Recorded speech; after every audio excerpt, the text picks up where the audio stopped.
Assalamualaikum. Assalamualaikum warahmatullahi wabarakatuh dan salam sejahtera untuk kita semua. Halo adik-adik, apa kabarnya? Semoga adik-adik dalam keadaan sehat selalu.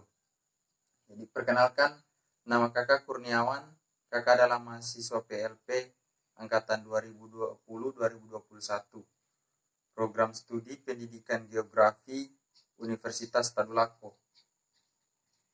Adapun materi yang akan kakak bawakan pada hari ini ialah meteorologi dan klimatologi. Jadi adik-adik belajar soal geografi, kita pasti akan bertemu yang namanya meteorologi dan klimatologi. Karena keduanya adalah ilmu yang sama-sama mempelajari terkait atmosfer. Jadi adik-adik, atmosfer itu sendiri berasal dari dua kata Yunani, yaitu atmos yang berarti uap dan sphaira yang berarti bulatan. Jadi atmosfer dapat diartikan sebagai lapisan gas yang menyelubungi bulatan bumi, dan juga keadaan atmosfer pada suatu saat atau sementara disebut cuaca. Sedangkan rata-rata dari cuaca dalam periode yang panjang itu disebut iklim. Nah, adik-adik, di sini kita mulai masuk perbedaan antara meteorologi dan klimatologi. Jadi meteorologi berasal dari bahasa Yunani yaitu meteoros, yang artinya benda yang ada di dalam udara, dan logos artinya ilmu atau kajian. Jadi meteorologi didefinisikan sebagai ilmu yang mempelajari proses fisik dan gejala cuaca yang terjadi dalam atmosfer, terutama pada lapisan bawah yaitu troposfer. Nah, sedangkan klimatologi berasal dari kombinasi dua kata Yunani yaitu klima yang diartikan sebagai kemiringan atau selip bumi yang mengarah pada pengertian lintang tempat, dan logos yang diartikan sebagai ilmu. Jadi klimatologi didefinisikan sebagai ilmu yang mempelajari jenis iklim di muka bumi dan faktor penyebabnya. Nah, adik-adik, yang sebenarnya iklim dan cuaca memiliki banyak kesamaan, namun keduanya tidak identik. Nah, cuaca adalah total dari keseluruhan variabel atmosfer di suatu tempat dalam periode waktu yang sangat singkat. Ini merupakan apa yang manusia alami sehari-hari. Nah, jadi adik-adik sebagai contoh, misalnya cuaca di Surabaya berawan, temperatur udara 31 derajat Celcius, kelembapan udara 85%, dan kecepatan angin 18 km per jam. Ilmu tentang cuaca disebut meteorologi. Nah, iklim adalah keadaan cuaca rata-rata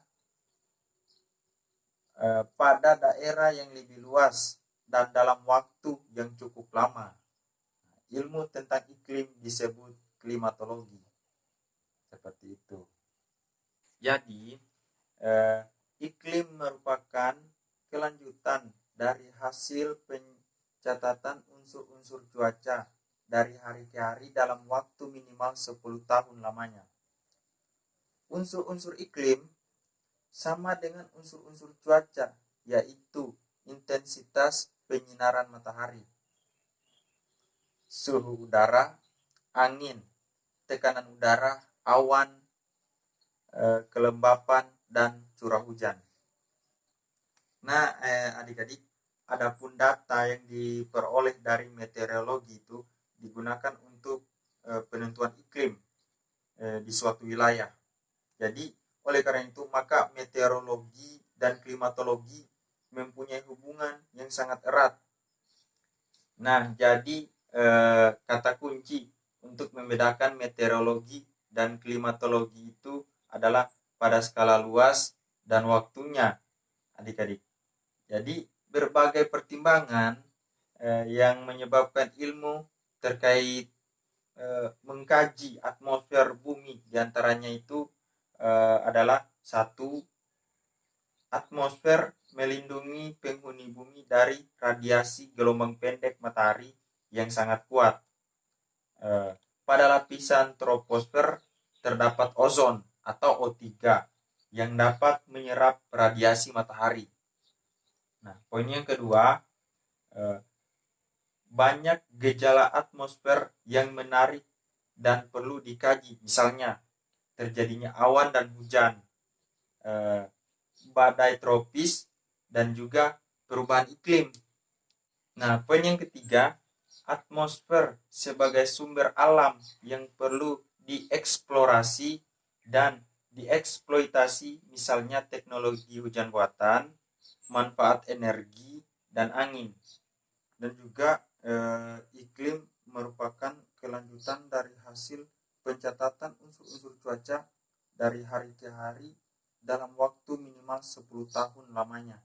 Unsur-unsur iklim sama dengan unsur-unsur cuaca, yaitu intensitas penyinaran matahari, suhu udara, angin, tekanan udara, awan, kelembapan, dan curah hujan.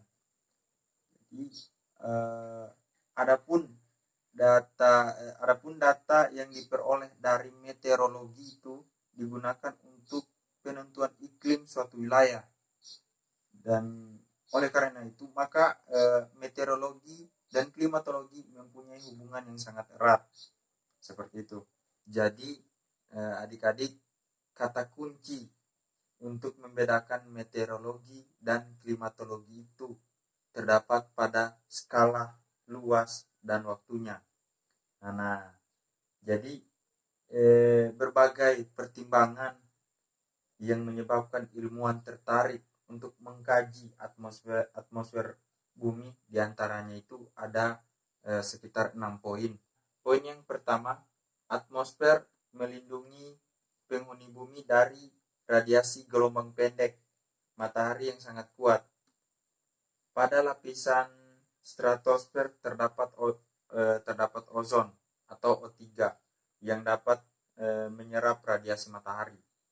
Terus poin yang kedua, banyak gejala atmosfer yang menarik dan perlu dikaji, misalnya terjadinya awan dan hujan, badai tropis, perubahan iklim. Terus poin yang ketiga, atmosfer sebagai sumber alam yang perlu dieksplorasi dan dieksploitasi, misalnya teknologi hujan buatan, memanfaatkan energi angin. Poin yang keempat, atmosfer sebagai media transportasi udara yang peka terhadap awan cumulonimbus merupakan bahaya bagi dunia penerbangan dan harus dihindari. Poin yang kelima, itu atmosfer sebagai tempat pembuangan zat pencemar. Zat tersebut ada yang beracun dan berbahaya bagi manusia. Jika suhu dipakai sebagai dasar pembagian atmosfer, maka diperoleh lapisan troposfer, stratosfer, mesosfer, dan termosfer. Jadi adik-adik, poin yang terakhir itu atau poin yang keenam, atmosfer itu sebenarnya dapat dikendalikan manusia, tapi tergantung dari bagaimana perilaku manusia terhadap atmosfer. Oke, kakak rasa adik-adik sudah paham semua dari penjelasan Bapak dari awal sampai akhir tadi.